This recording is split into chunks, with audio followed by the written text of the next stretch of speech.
I believe that makes us integrate faster. Is that a crash? Holy shit, a crash! Huh. Haven't crashed in a while.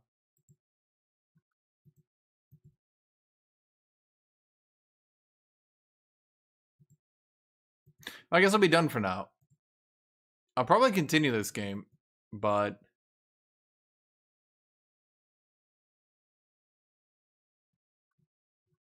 tomorrow, I think we're going to do a pickup game.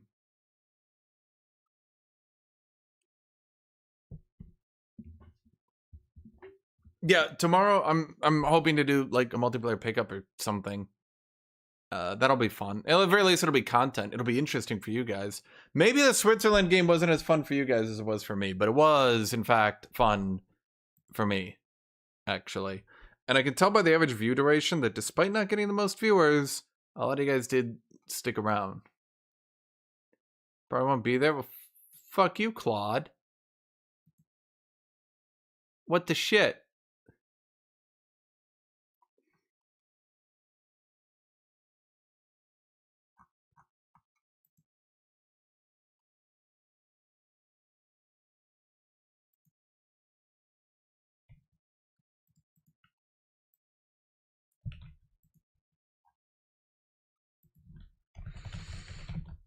Join my Discord.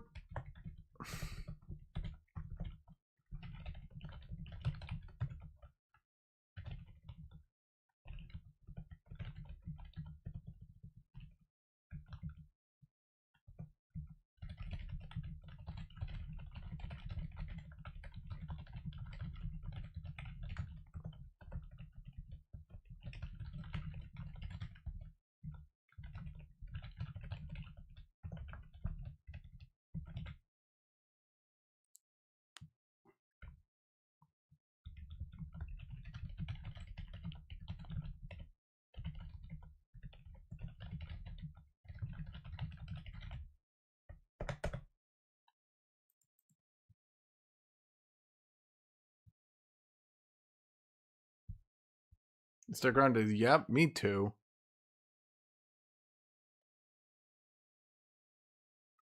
The Ottomans took Constantinople before Bern.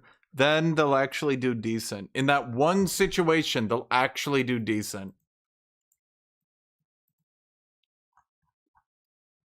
It's kind of funny, but yes, they will actually do okay if they do that. But if they don't do that, they're doomed. Anyway, see you, chat. See everybody. Have a great rest of your day. Bye-bye.